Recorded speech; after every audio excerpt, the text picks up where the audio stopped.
ನಿಮ್ಮ favourite serials ಈಗ ಟಿವಿಗಿಂತ ಮುಂಚೆ ಸನ್ ನೆಕ್ಸ್ಟ್ ಆಪ್ ನಲ್ಲಿ ಜಾಲಿಯಾಗಿ ಎಲ್ಲರಿಗಿಂತ ಮುಂಚೆ ನೋಡಿ. ಈಗಲೇ ಸನ್ ನೆಕ್ಸ್ಟ್ ಆಪ್ ಡೌನ್ಲೋಡ್ ಮಾಡಿ ಮತ್ತು ಸಬ್ಸ್ಕ್ರೈಬ್ ಮಾಡ್ಕೊಳ್ಳಿ. ನೀನ್ ಹೇಳ್ತಾ ಇದೀಯ ಅಂದ್ರೆ ವಿಷಯ ಸೀರಿಯಸ್ ಆಗಿ ತಗೋಬೇಕು. ಸರಿ, ನೀನ್ ಹೇಳ್ದಾಗೆ ಮಾಡ್ತೀನಿ.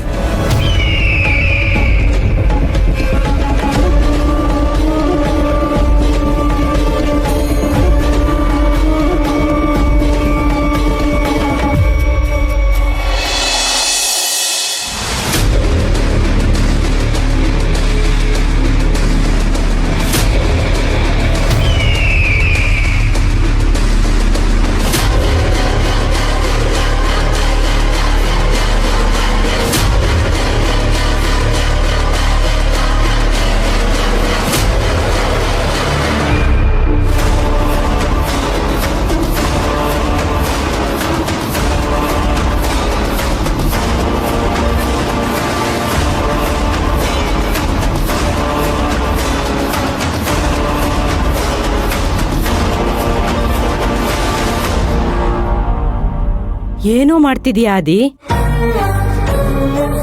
ಅಭಿರಾಮಿ ಹೊಟ್ಟೆಲಿರೋ ಮಗುವಿಂದ ನನ್ಗೆ ಅಪಾಯ ಇದೆಯಂತೆ. ಅದಕ್ಕೆ ಆ ಮಗುನ ನಾಶ ಮಾಡಕ್ಕೆ ಪ್ರಯತ್ನ ಮಾಡ್ತಾ ಇದ್ದೀನಿ.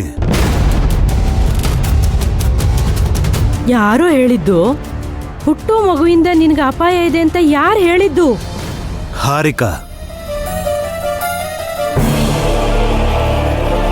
ಲೋ ಆದಿ, ಈ ವಿಷಯ ಏನಾದ್ರೂ ಅಭಿರಾಮಿ ಗೊತ್ತಾದ್ರೆ ಅವಳು ಸುಮ್ನಿರ್ತಾಳೇನೋ? ಆ ಹಾರಿಕಾ ಮಾತು ಕೇಳ್ಬೇಡ ನೀನು. ಅವಳು ಹೇಳ್ತಿರೋದು ಮೂಢನಂಬಿಕೆ. ಯಾರ್ದೋ ಮಾತು ಕೇಳ್ಕೊಂಡು ನಮ್ಮ ವಂಶದ ಕುಡಿನ ನಾಶ ಮಾಡಬೇಡ ಕಣೋ. ಮಗು ಹುಟ್ಟೋದ್ರಿಂದ ತಂದೆಗೆ ಸಾವು ಬರುತ್ತೆ ಅನ್ನೋದು ಕೋಟಿಯಲ್ಲಿ ಒಬ್ರಿಗೆ ಕಣೋ. ನಿನಗಂಥದ್ದೆಲ್ಲ ಏನೂ ಆಗಲ್ಲ ಕಣೋ. ಅದು ಆ ಮಗು ಹುಟ್ಟಿದ ಸಮಯ ಅಂತಾನೂ ಹೇಳಕ್ಕಾಗಲ್ಲ. 1000 ಕಾರಣಗಳಿರುತ್ತೆ. ಒಂದ್ ವೇಳೆ ಅದು ನಿಜ ಅಂತಾನೆ ಇದ್ರೂ ಅದಕ್ಕೆ ಪರಿಹಾರ ಇರತ್ತೆ. ಶಾಂತಿ ಮಾಡಿಸ್ಬೋದು. ಅವಳ ಮಾತನ್ನ ಕೇಳ್ಕೊಂಡು ಹೊಟ್ಟೆಲಿರೋ ಮಗುನ ಸಾಯಿಸೋದು ದಡ್ಡತನ ಕಣೋ. ಅದು ಕೊಲೆ ಆಗತ್ತೆ.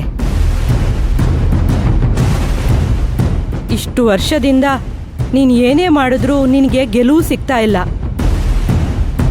ಒಂದು ಹಂತಕ್ಕೆ ಬೆಳೀತಾ ಇಲ್ಲ. ಒಂದು ವೇಳೆ ಆ ಮಗು ಹುಟ್ಟಿದ್ರೆ ನೀನು ರಾಜಂತರ ಇರ್ತೀಯ ಅನ್ನೋದು ನನ್ನ ನಂಬಿಕೆ ಕಣೋ. ಯಾಕಂದ್ರೆ ಹುಟ್ಟಾ ಇರೋದು ಯುವರಾಣಿ. ಅರ್ಥ ಮಾಡ್ಕೋ.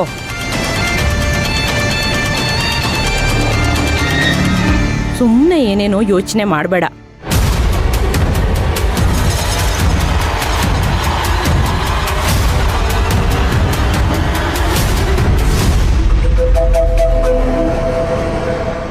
ಛೇ, ಇವತ್ತ ಮಗು ಕತೆ ಮುಗ್ಸೋಣ ಅನ್ಕೊಂಡ್ರೆ ಅಮ್ಮ ಬಂದು ಹಾಳು ಮಾಡಿದ್ರು.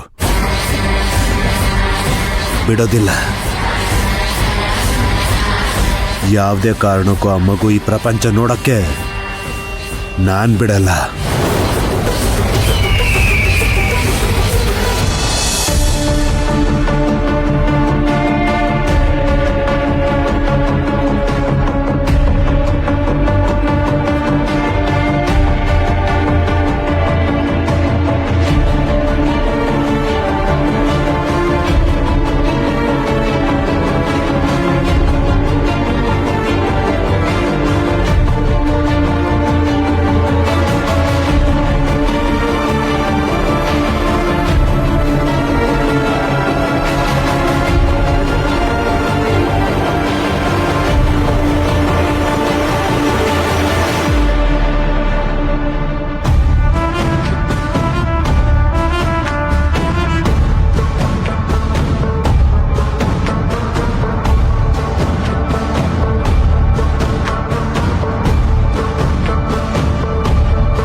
ಎಲ್ಲೋಗ್ಬಿಟ್ರು ಕಮಲಮ್ಮ?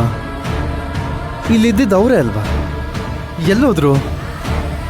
ಕಮಲಮ್ಮನೇ ಅದು. ಅಲ್ಲ, ಕಮಲಮ್ಮ ಮೊಮ್ಮಗಳು ಮನೆಗೆ ಹೋಗ್ತೀನಿ ಅಂತ ಹೋದ್ರು. ಆದರೆ ಬಸ್ ಸ್ಟಾಪಲ್ಲಿ ಭಿಕ್ಷೆ ಬೇಡ್ತಿದ್ರಲ್ಲ, ಯಾಕೆ?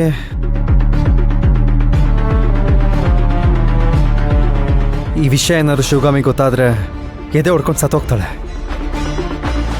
ಅಲ್ಲ, ಕಮಲಮ್ಮಂಗಾದ್ರೂ ಬುದ್ಧಿ ಬೇಡವಾ? ಏನಾದ್ರು ಪ್ರಾಬ್ಲಮ್ ಇದ್ರೆ ನಮಗೆ ಫೋನ್ ಮಾಡಬೇಕು. ಭಿಕ್ಷೆ ಎತ್ತೋ ಪರಿಸ್ಥಿತಿ ಯಾಕೆ?